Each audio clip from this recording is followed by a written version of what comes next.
Hello, dear friends, and welcome to episode 5 of the Found Humanity podcast. In this episode, filmed by the beach in La Jolla, California, I sat down with a close friend from my men's group, Vaughan. Marshall is a breathwork specialist, cold plunge enthusiast, and a men's coach for the Alliance, which is a network of men interested in exploring their shadow and developing more self-leadership. In the hour-long conversation, we talk about techniques to regulate the nervous system, cold exposure and breathwork, common issues men face, and identifying and communicating emotions in our relationships. Marshall is an incredibly warm, calm, and gentle presence who has a lot to offer those who are interested in learning how to regulate their nervous systems. I hope you find the topics we discuss to be informative in this way and that they might offer some insight into what it means to be a human being. So without further ado, here's Marshall Vaughan.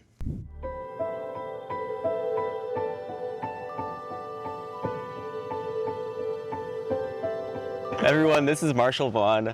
I met Marshall through Connor Beaton, who is a men's work, just all things like personal development and growth. And Marshall is a team lead with Man Talks, which is Connor's Instagram and just kind of brand, and has been doing a lot of personal development work over the years and is into cold plunging and all sorts of things. So I've had the opportunity the last week to hang out with him, and it's been really cool to meet you in person and just get to know you a little better, man. So how would you introduce yourself? What do you want whoever's People watching us to know? Yeah. Marshall Vaughan, and I would say, what is my label? I don't know.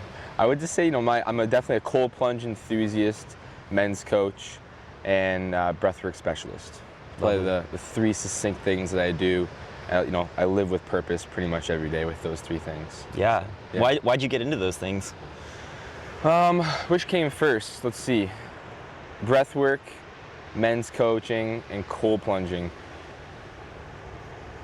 The men's work was a distant interest of mine before COVID.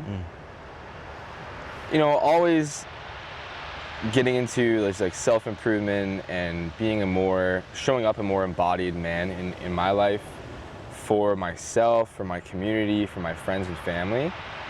So men's work was this, I was always, following on social media men that were very empowering, very just honest and working on themselves. And I started to really idolize them, what's the word? Live like them, trying to live like them. Mm-hmm. So that was probably pre-COVID, and was just really interested in what are they doing to show up fully every day for at least how they appear, But even on calls, they had wisdom to back it too. They had a lot of wisdom, and their energy was palpable through the screen of my phone.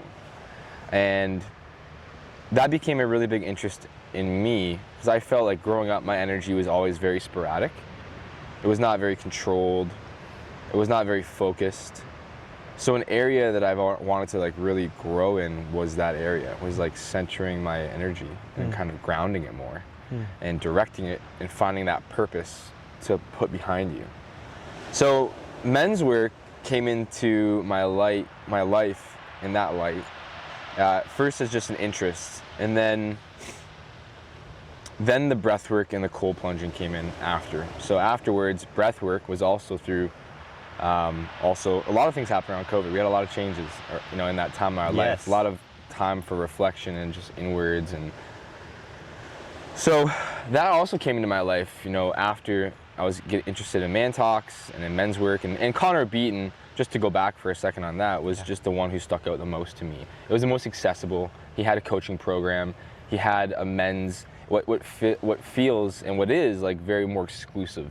You have to wait. There's a wait list. Every 3-4 times a year, every quarter, he opens it, and then you can have access.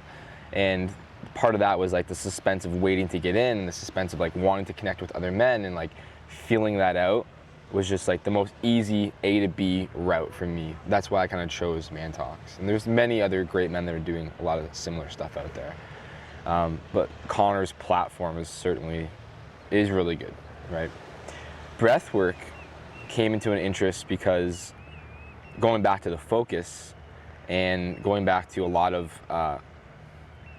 unhinged energy in my body, breath work allowed me to like really focus my mind more. It allowed me to also, I've always battled with like my anger ever since like I was a kid, and never was really shown how to take my anger and harness it and like direct it in a healthy way, a healthy outlet. How do we regulate our nervous system? And that's been my biggest, I guess, like teaching lesson, where an interest of like helping other men now find the means to regulate their nervous system. Because that was my biggest struggle. Growing up, had big temper tantrums, and yeah, I just had to like really harness that, as well as just the consistent feeling of anxiety as a younger man, going into my teens, and then just the unfocused mind. And breathwork allows you to really quiet the mind but energize the body in a healthy way. And if you are dealing with a stressful situation, not only does it help prepare you for future stressful situations through breath holds, right? We're tapping into the sympathetic, parasympathetic nervous system, but we're also allowing a means of energetic, like channeling that energy and directing it into breath work and shifting your state out of, prior to breath work, you're anxious and stressed, and post breath work, you're relaxed and in that more rest and digest mental space. So that was huge. I can pause there. I don't know if you have any questions, but you can also go into cold tubbing too, and kind of how that came into my life as well. Yeah, let's pause there. I really want to know, like, what was the point? Because I think a lot of people know what you're talking about, feeling like scattered and anxious and just like uncontrolled energy. At what point in your life were you like, this isn't what I want for myself anymore? Like, I noticed this in myself. And what was that tipping point where you're like, I want to look into something else? Yeah. Definitely took a relationship to end, to slap me in the face. Yeah, it was like, I really started realizing to like get a hold of my nervous system more after, you know, I lost a woman in my life that was really important to me. And, you know, the relationship deteriorated and started to fall apart. And that was like, for me, a wake-up call of like, wow, dude, you really, like, a real self-talk to myself, like, you need to change. Like, you can't just live life having anger and like anxiety and your emotions just take control of you and not know how do I deal with this. So it would come out in bursts of like what I learned, you know, in a sense. And not that my mom, like, there's nothing wrong with my parents. I love my parents, but everyone, you know, everyone's parents has faults of their own, and you just model after your parents, I think. So I wasn't really like, no one really taught me how to harness, like, hey, like, you're angry right now, like, let's feel into that. Like, that conversation never existed for me. Not many people get that, it seems, like that kind of coaching from their parents. Like, if you get that, you're freaking lucky as hell, you know, like, but I like how you said, yeah, no one's parents are perfect, right? We all come into this world and have those experiences. So yeah, when did you start to notice shifts in all this? Well, because I was doing it all simultaneously, like, I just went all in. Today on the call, you had mentioned that you have a personality of all out or all in. Yeah. It resonated with me a lot. And I was like, yeah, that's exactly like me. Like, if I do something, I go like balls to the wall, all in. And that can be in all ways, in all forms, relationships, and like hobbies and interests. So we really started to notice a shift. That's good to like reflect on and kind of tap into. 6 months in doing it consistently, having a consistent breath work. And I don't know if I wouldn't say I do breath work every day, but I certainly do it when I need to. You know, I use it as a tool. It's great to do it daily. You know, it can be part of my routine, but it was more of just like, every time I got angry, or stressed or anxious, I would be able to feel it. I actually started with a method called Nestor. Called what? Nestor. N-E-S-T-R, I believe. And I think it's taught by Jason Goddess. And it's, I'm gonna try to remember all of what they stand for. It's an acronym. This is how it began, was number, emotion, sensation, thought, and resource. So that's actually like the method that I began with, of learning in times of stress, numbering, like I'm like a 8 right now. I'm like 8 out of stress, and my emotion is fear, or my emotion is sadness. The symptoms, I feel it as like a pit in my stomach, and like tapping into the sensation, and like, oh, where is it in my body? Where I never used to bring like conscious awareness to how I felt. It was just, I feel angry, and then outward bursts of shame, manipulation, anger, just like not good stuff, right? Just poison. So when I started to do this, I started to like embody like, oh, I'm an 8, angry, and it's in a pit in my stomach. And then what are the thoughts that I have and awareness you can bring to it? And then what are your resources? Well, my resources was like breath work. So what are my resources right now? Well, at first it was like, call a man, call a brother in the Man Talks community, or a close friend. That's my resource. My resource could be cold plunging, having a cold shower right now to move that energy, working out, developing a list of things for me. And I wrote them on my whiteboard so that when I'm in this like fight or flight mindset, I don't have to think about it. I can look at my whiteboard and know. Like, and that was me like programming my mind to like know, okay, what can I do right now, right?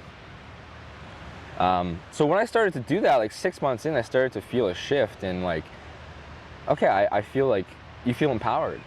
You begin to have this feeling of empowerment because now you control these things and they don't control you. That was huge.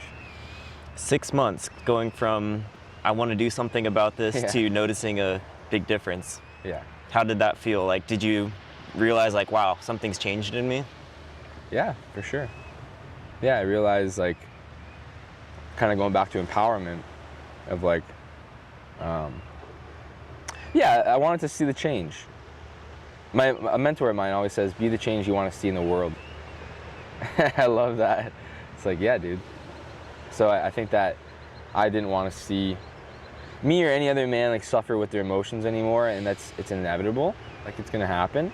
But I wanted to be just the change in the world that I wanted to see, because no other man was telling me, really sitting with me and coaching me through that stuff, right? A lot of it, in some cases it was through like Man Talks, right? I would share, and then I would get resources through, or retreats I would go on to.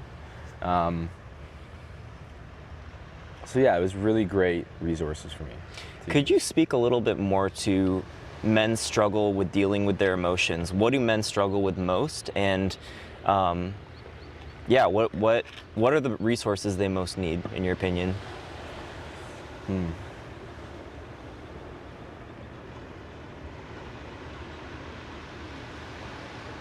I'd say like men, it's kind of an objective thing, or subjective, I guess, of like what I think.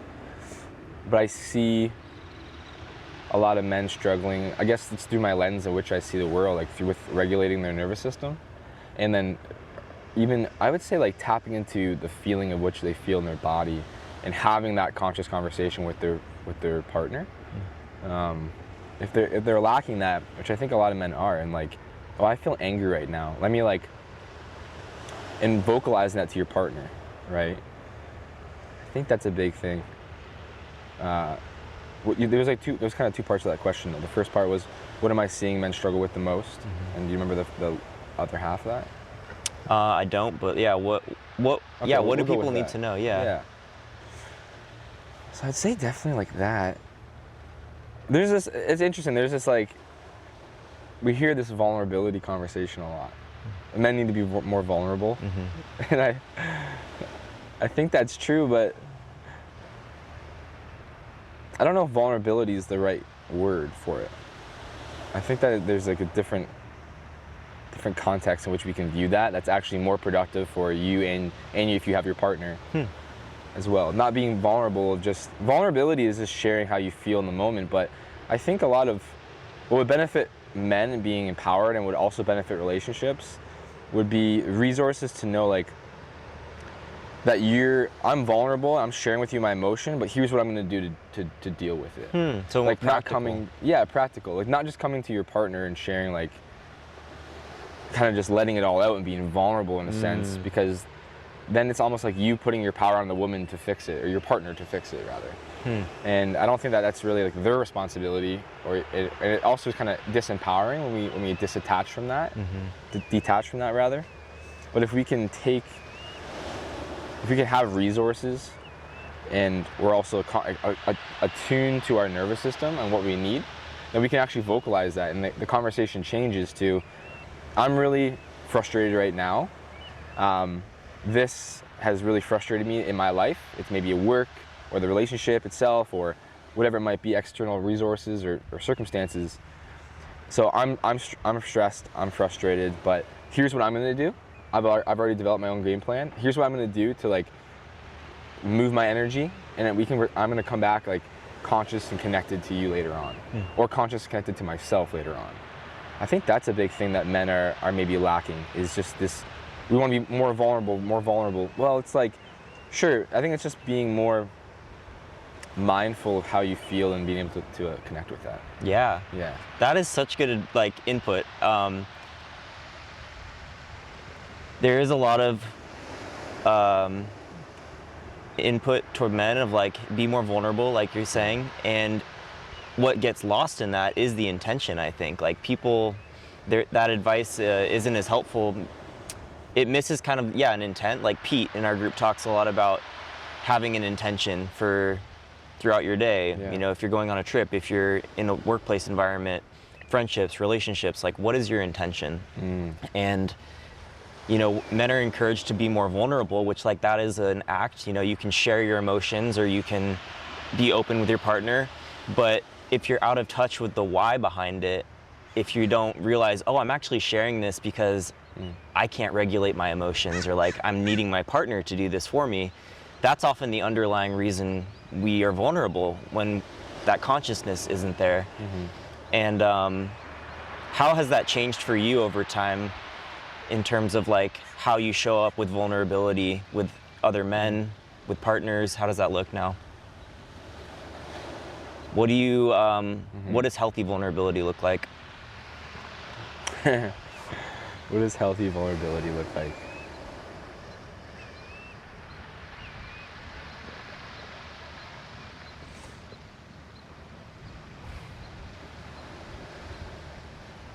I think just that. I feel like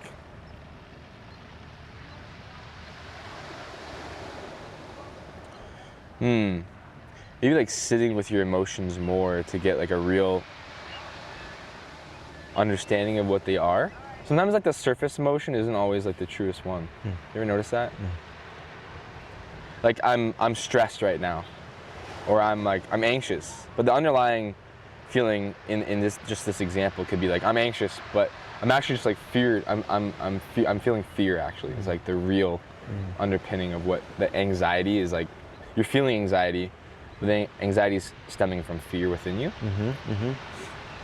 So maybe like healthier vulnerability could be like connecting more to the sensations in your body, and like rather than just like blurting it out in the moment. What do we call it? Like being more like responsive in how you maybe share that vulnerability. Yeah, could be like a tip. I'm just kind of thinking off the cuff here, but and I hear what you're saying too. Like there's an element of like cognitive, like you can identify and say an emotion, but it doesn't shift or change anything. And you've worked a lot with somatics and identifying the feeling in your body. Where is the feeling located? Like, can you just speak to that a little bit? Like how does one begin to make the transition from recognizing an emotion and being able to be like, this is what I'm feeling, but then also to unlock a little bit of the energy that exists? That's a good question. Because it's almost like we're in our head first. We're not in our body all the time. And relatable. I mean, I guess maybe for some people, but just kidding. Very much agree and identify with that. Yeah, we like live in our head. More practice and taking the time. Even if you're single, developing that time alone within, maybe it's like bringing a meditation practice can be one. Because in the meditation practice, you can tap into like the sensations in your body. You're just like clearing your mind. But meditation is sometimes like doesn't work for everyone. Not everyone's like into meditating. You know. Yeah, I can't meditate. I mean, I can, but it's like hard. It's like it is hard. I miss it. Like, it doesn't work for me. Maybe I haven't tried it enough, but Yeah. Yeah, it's just like some people love it, some people are like, I'm not finding this helpful. So that's just one example. Yeah. Other than like more time to like training your body to pause in moments, which has been really helpful. And I think that is like the first steps. Meditation that can come in. I'm just trying to think of other modalities and how you can get more into your body. I think creating a practice of energetic release techniques. Have you ever heard of that? Mm-mm. So I learned this at a retreat of energetic release techniques, which was also something I used for a while. Are just healthy techniques that you can use to get that energy out of your body and move it. So that cause sometimes it's overwhelming. It can be really overwhelming at first. So maybe you have to like lessen that energy to actually tap into it. So using an energetic release technique, like there's like controlled temper tantrums. We've all heard of like punching a pillow, right? Or pillow slamming on the ground. Shaking your body, like just fully like convulsing and shaking while standing or on the ground. Allowing for your body to like move more of that energy, and almost like a purge in a healthy way. You know, I purged when I was angry, when I was like younger. I purged energy by like throwing my fist through a wall. Okay, well that's not like really conducive at all, right? Yeah, I moved the energy, but like now I have a hole in my wall to fix. Like that's not good. So finding like healthier outburst ways to like move that energy, so that maybe at first it's really intense. Moving the energy in a healthy way so that you can come back and be like, whoa, okay, I'm feeling anxious, but like I'm just really scared right now. I'm really scared for my relationship, or I'm really scared for my job. It's like this big decision that I have to make. You know, I have to maybe let someone go at work, and I don't know how to do it, and it's causing me all this fear because of like, if I do it incorrectly, like what people at work will think, of how I let this person go at work, or, you know, whatever that might be. So I think developing a system that you can reliably depend on in these moments is very helpful. Yeah. Beautiful. Does that resonate? I love that. Yeah, absolutely. The energetic releasing and doing it consciously is wonderful. Because then you can tap into it after. You can tap into it once you're like, almost like exhaustion. You're like, I just like, okay, I'm exhausted now. I can actually tap into what was really bugging me. Yeah. Sometimes those emotions can be so all-encompassing and all-consuming that it can require like moving your body or doing some of those things, which I haven't done, to be fair, but or at least consciously. Yeah. So, but I can think of like going on a run, for example. Like that for me is like, helps me feel what's beneath the anxiety or the anger or the discontent. Just that pause. All right. Okay. Cold plunging. It's in your Instagram bio. This is like something you're passionate about. Why are you what? Tell us about cold plunging, man. Well, okay, before we get into that, I want to hear about your experience the other day, because we're talking about moving energy. And so cold tubs are a really amazing way to adapt your body to stress. You're putting your body into a very stressful, uncomfortable situation. And there's a whole bunch of health benefits that we can talk about too. But honestly, the main thing I do it for is for adapting my nervous system to respond to stress better. What was it like for you in your very first cold tub experience at my place? You know, coaching you through it. Maybe I'll just like talk about that experience. I'd love to hear what that was like for you. Yeah. I'll let you go with that. 3 minutes is a long time, guys. Yeah, it was painful, like physically painful to be in cold water like that, and I felt very uncomfortable. And it's like you subject yourself to that.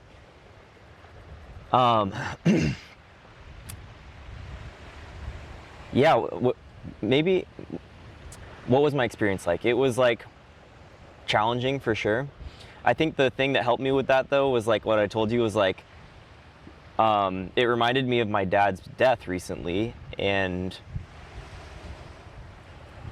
for some reason, the reason is because when I got in, I was like, fuck, this is very cold, this is uncomfortable. And when my dad died, it was like, it was kind of like this feeling of like, I don't know if anyone who hasn't lost a parent has thought of this, like, what's my life going to be like or feel like when my parent is gone or my loved one is gone? Like, it'll feel like a different life. Wow. And it really does feel that way. It really feels like a genesis or a rebirth in many ways. And it's taught me a lot about endings and beginnings. And in the cold tub, you can almost do these thought experiments, right? Because like your life will change at points in your life, and you can think about, hey, in the future, there's this unknown state of existence that I'm gonna get to experience. And you can either welcome that unknown or you can reject it. And in the cold tub, it made me think like, God, like my thought experiment was like, I'm gonna die here. And Wow. that realizing that like just accepting however I felt in that cold tub was so helpful for me, because it was like, if I die here, that's the plan, like, is to die here. And so I was just relaxing into the feeling of it. And then there was still tension. There was still tension in my face and in everything. And you were like, relax your eyes. And you coached me to do that. And I was like, wow, there is tension in my eyes. And it actually helped me realize like that is where I carry a lot of my tension, is in my gaze and relaxing, or not having a relaxed gaze, but it really helped me to soften my eyes, breathe, exhale, and get me in touch with my physiological sensation of myself, which is not something that I'm connected to very often. Yeah. So it was very helpful in that way. That's awesome. What a beautiful experience. A lot of good stuff to, to unpack. The death, it's, in what way do you mean that? Because there's a few different ways that you can interpret that. Ego, death of ego in the moment, of like complete surrender, of like, yeah, I can't just say I know how to do this. I've never done this. Like, please coach me through this, in a sense. Or like surrendering a death of ego. Or I also see it as a death of old Chris. Prior to cold tub, Chris had never experienced cold tubs. And that was an old version of you now, because now new Chris has experienced the experience of extremely cold water and what that does to our physiology in the moment. Yeah, I think it was just like, what was it? I think a lot of my discomfort and our discomfort is mental, and we have a lot more capacity than we realize. Like, for example, being in a cold tub, like, it fucking hurts and it's not fun, but like, we can do it. We'll survive. You can breathe through that. And it's like, it's just a mental game. You have nothing but to do but to breathe. Yeah.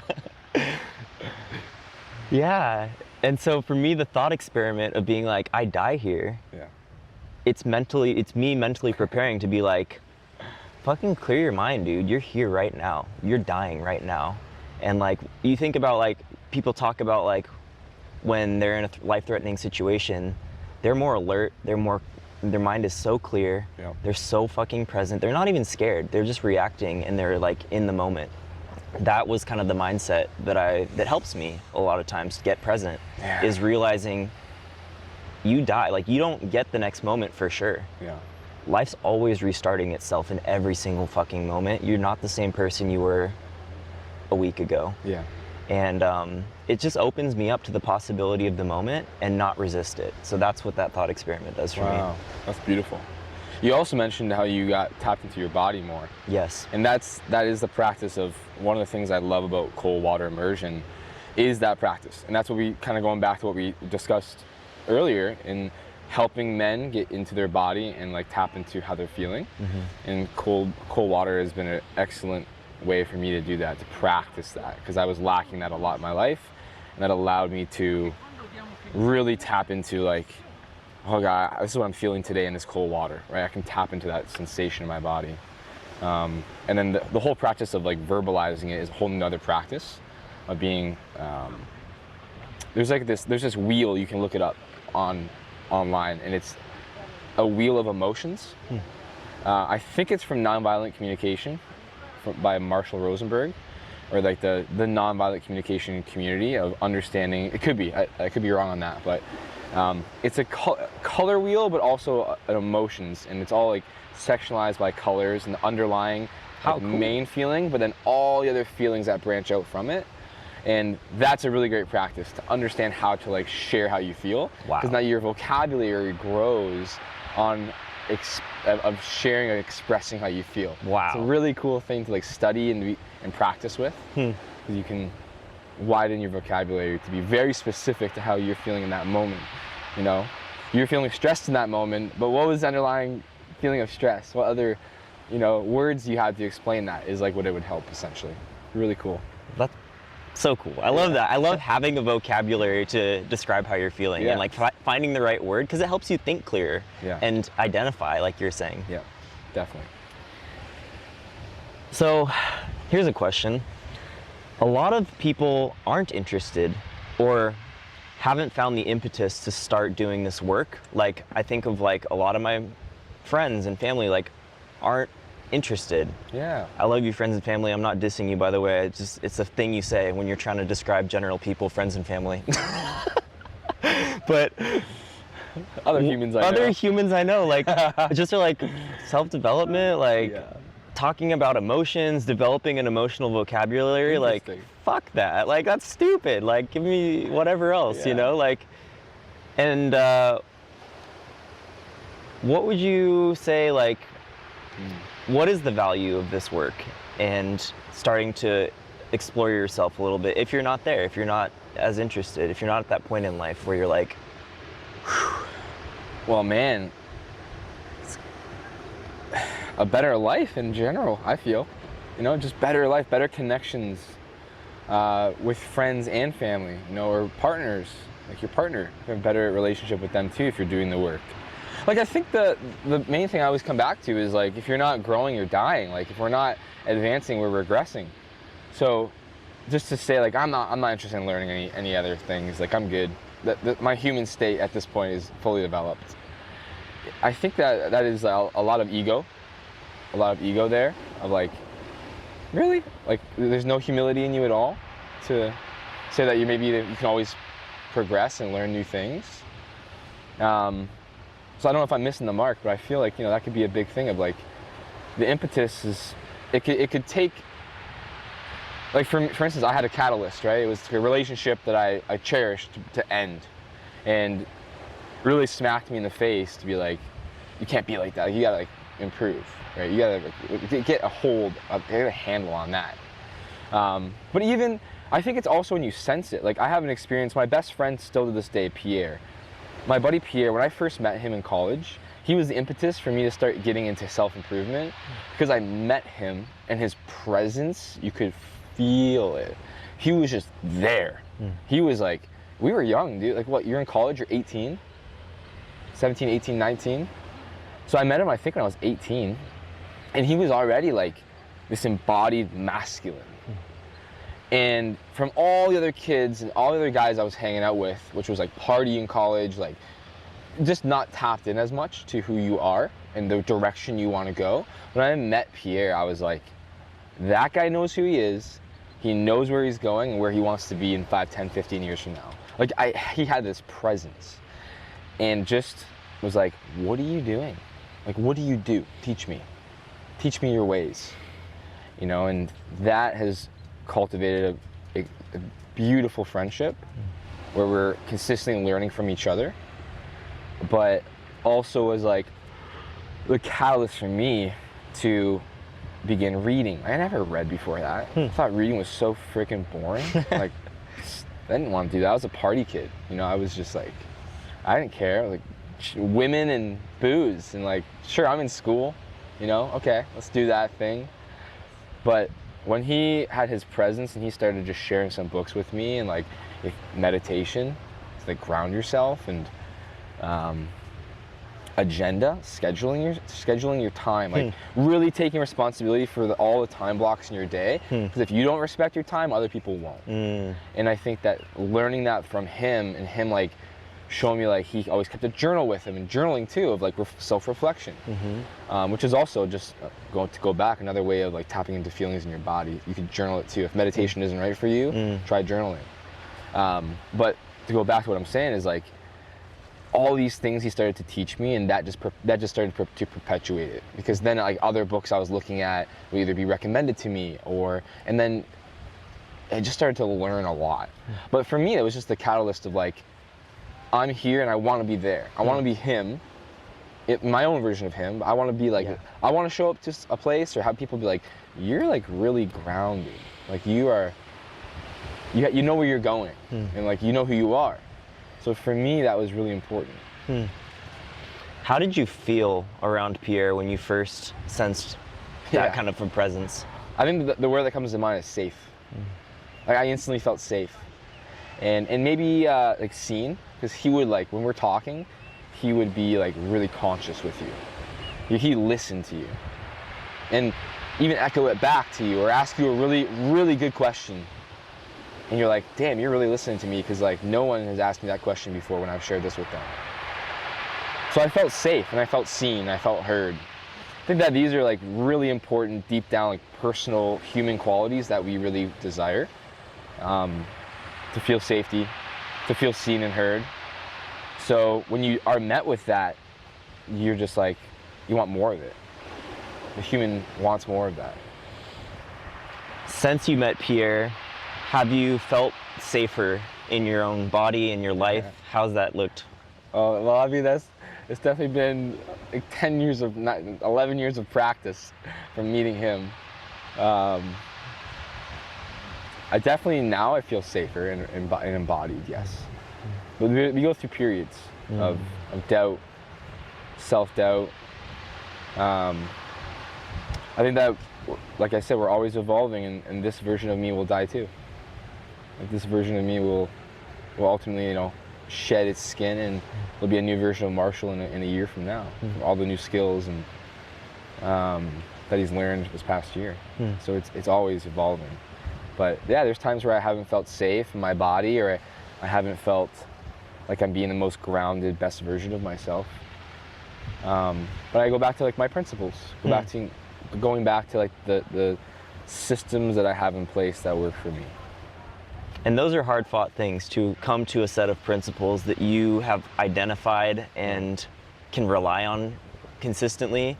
I think a lot of people that's what they lack when they haven't explored a lot of their values and emotions. Has life become a little easier since you've explored and found these principles within yourself, as opposed to before? Definitely. Yeah, definitely. And I don't even know how to like put that into words. It's like a texture, or a feeling, that even I would struggle to kind of feel into. But yeah. I want to bring, I don't know how this ties in yet, but today on the call with the group, we were talking about kind of like unmanaged emotions and stuff.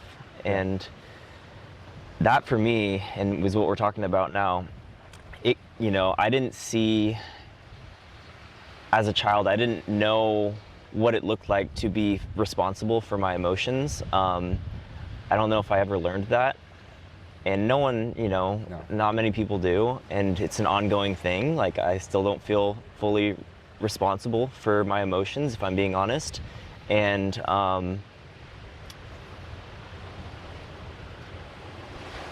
I feel like, what are your thoughts on that? Like, do you relate to that at all? Like, where does that tie into all this, feeling responsible for how you feel? Can you relate to that, I guess, is the first question.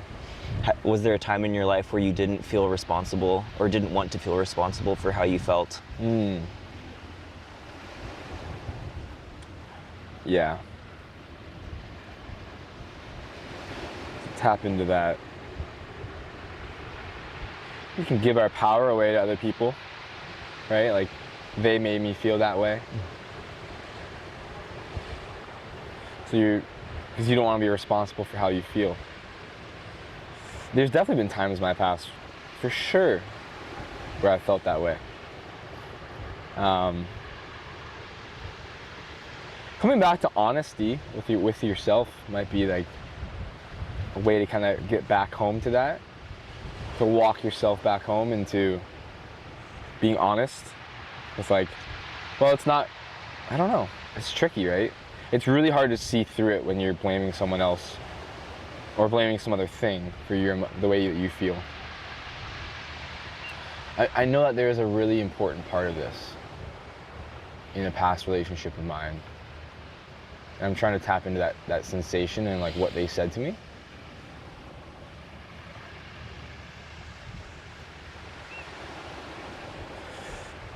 I don't remember the exact words, but I do remember being in a relationship one time and my partner was like, you are, she said it kindly, it was just like, you are,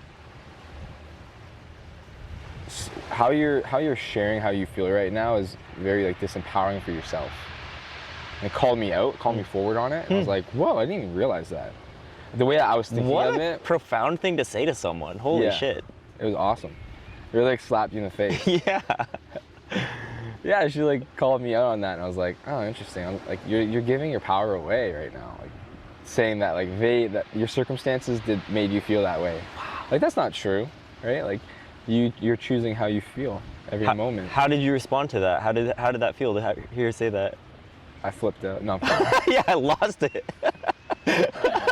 No, I think I acted in shock in a little bit of like not that she said it, but of like my realization of myself. Like, oh, whoa, I was like totally giving that away. Whoa, yeah. So like, oh, you're right. I think that I had to like use some different words and like empower myself by how I feel and just own it, own responsibility for like, okay, that thing made me really X, made me feel this way, and it's because Michael Singer says it's hitting your stuff. You know who Michael Singer is? Mm-hmm. Have you heard of him? So he's like a yogi, I would say, a really good spiritual teacher, and he's written books like The Untethered Soul, The Surrender Experiment, Living Untethered, I believe. And I love his teachings. It's just really beautiful. A lot of his teachings are some of his own, but also come from like his guru, which was Yogananda. And a thing that he always says will be like, you're letting things make you feel that way because it's coming in and you're just, it's hitting something within you. And that's why you're reacting the way you're reacting right now. Because it's hitting your stuff, that's what he says. So I do think about that, I reflect on that a lot when I feel a certain way, stressed or angry or upset at something, or you can even do it in excitement. Something that excites me won't necessarily excite you. And that's just because it's hitting my stuff in a different way, in a good way, right? Or maybe I guess we could say it's moving with my things. It's like in alignment with my things. So I feel happy. Like the typical example is like the farmer on a rainy day in a drought, with the same person who has a wedding that day is like, why is it raining? Yeah. Right? It's just interpreted differently.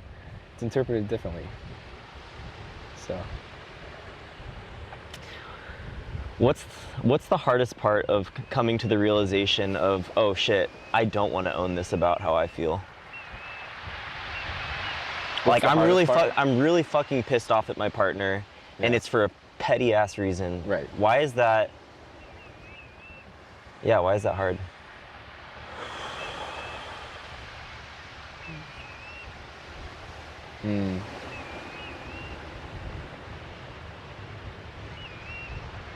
I don't know. I do know I'm trying to like get it, grasp it. It's moving around in me. I do know it. What's the hardest thing about owning it? Yeah. Like, why is it so hard? I think it's scary. It's scary to be like,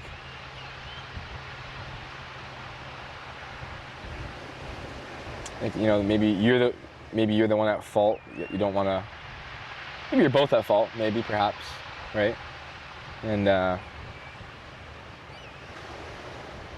you maybe don't want to own it yet. You're scared. Because if you like are the one that comes to the table first in an argument, maybe you feel like that's a sign of weakness. I can relate to that feeling. Yeah.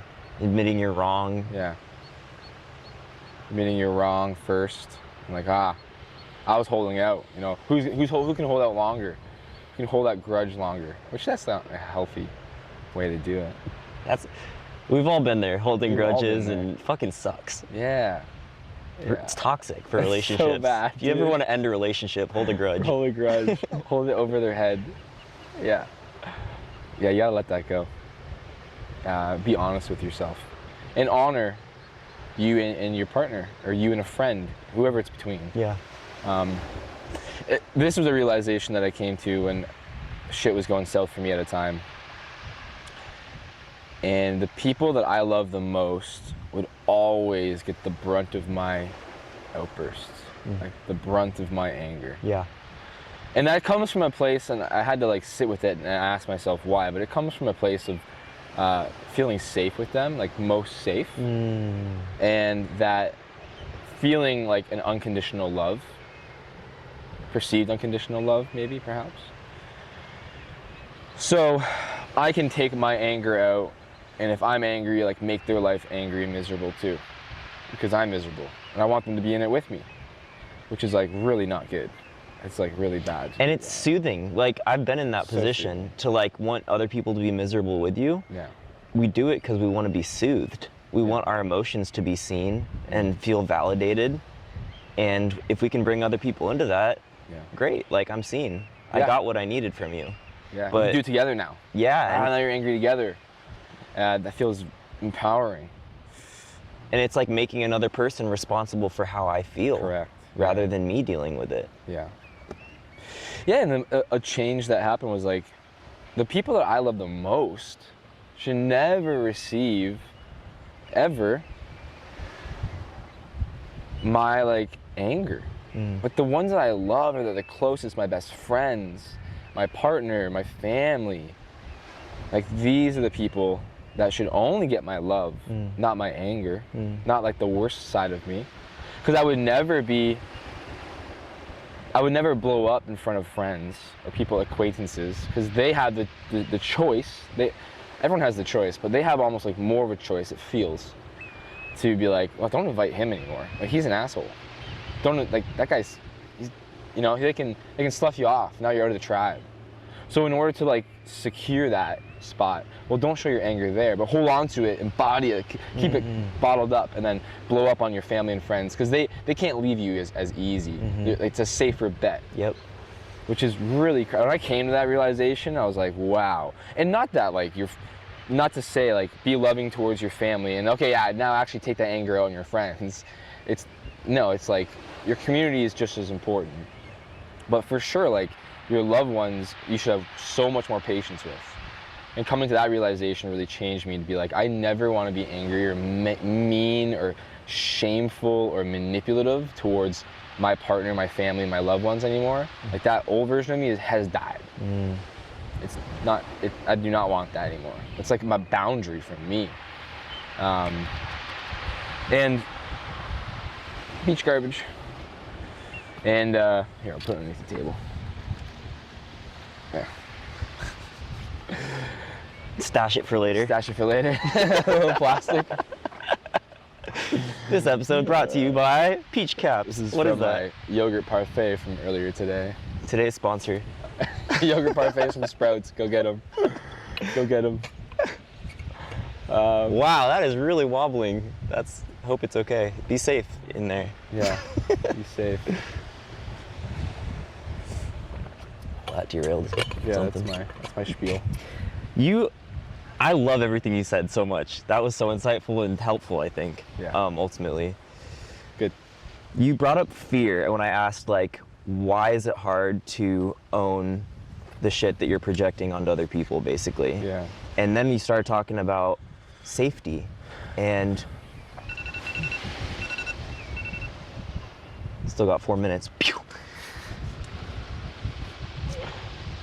And there's this fear of abandonment that we all have, that we're not, it's like a fundamental, deep-rooted fear that is instilled as a child. We need to gain our parents' admiration and love, and we try to please our parents. It's like biological, and like we try to make them happy. And if we don't get the reaction that we want, then we try other mechanisms until we get the attention we're seeking and acceptance. Yeah. And it's like hardwired into us to not be abandoned. Yeah. And we learn this, and we're not conscious of how we operate in these ways to be accepted. And safety is a big part of that. And when you're talking about like the fear of being seen in your fucking nasty emotions, like there's this fear of abandonment. And it's not something that like daddy issue girls or whoever, like that's the stereotype, is like that girl has daddy issues. She's scared of being abandoned.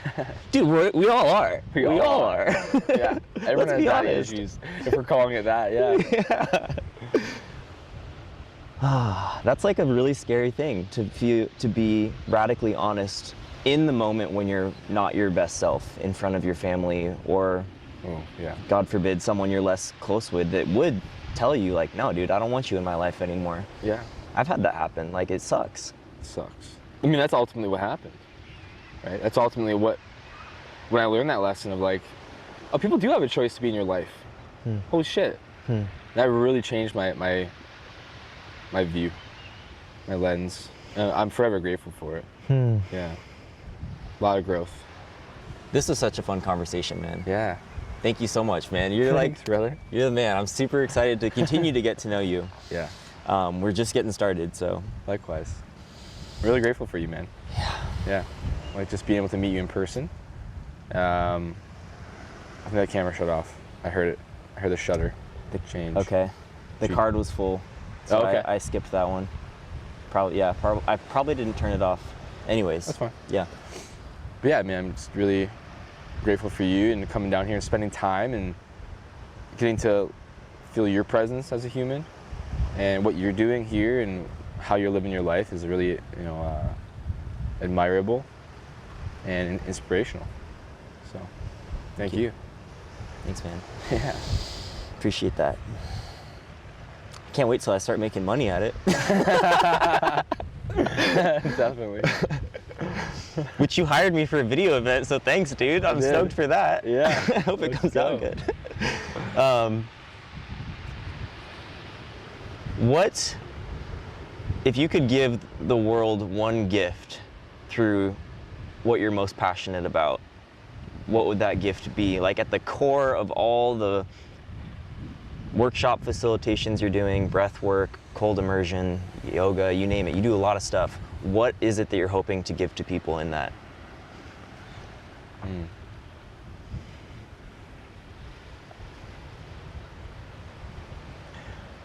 An experience of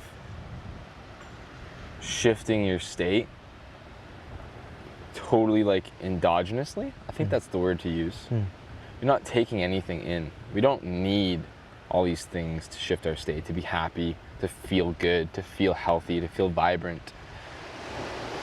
If I could just share one gift with everyone and provide that gift to everyone, is like providing them the tools and the experience and the knowledge that they too can tap into this abundance and vibrant, healthy feeling in their body, really at any point, with very minimal tools. A yoga mat, or a couch, or a bed, with your breath, movement in your body, how to be free in your body. And if you have access to cold water, then great too. Like that can really shift your state, help train the nervous system. So my biggest thing is like allowing people to realize that we don't always need like these substances or things to change to shift our state. We can have caffeine, alcohol, nicotine,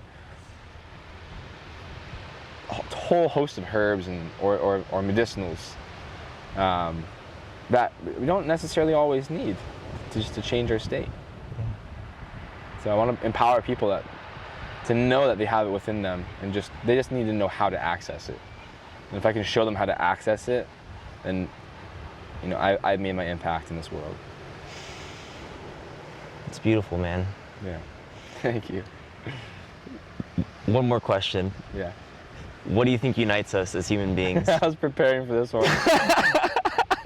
I was like, Chris is gonna ask me this. I hope I have an answer. I'm between like two things, but maybe they're similar actually. Maybe they're more similar than I think. I want to say the capacity and the ability to love deeply. Like, even in this world, as chaotic as it might feel at times, and there is a lot of hate and separation, we do all have the capacity to love. I think mammals have that capacity. So like, we all have the capacity to feel like really connected. When we do feel, when all our needs are met, or when our main needs are met, and that can be different for each person, other than like Maslow's hierarchy, then when all our needs are met, we can feel really safe and we can love. And I think that like what connects us all as humanity is that we can choose to feel love.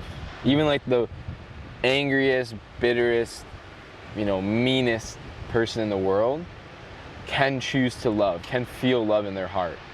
If the right person that walks into their life, or if they fall in love with something, like to be passionate to love something, I think really unites us. We can all come back to that basic principle, which is why I think the whole world should do mushrooms. No. Imagine. What's up with that? It's like a whole plug, the whole episode, just to like cap it with that. Yeah. I agree though. Yeah. Decriminalize California. Yeah. Decriminalize things that grow naturally. Yeah. It's crazy. So yeah, the capacity to love. That's my answer. Can I riff off that for a second? Sure. I love that answer so much, dude. Because to me, it speaks to human potential, and that every person at any moment in their life has the potential to love. And that to me is inspiring because it gives me hope. Yeah. So thank you for that answer. Yeah. Thank you for the reflection. Thanks for being here, man. Hell yeah, brother. Much love to you. Marshall Vaughan.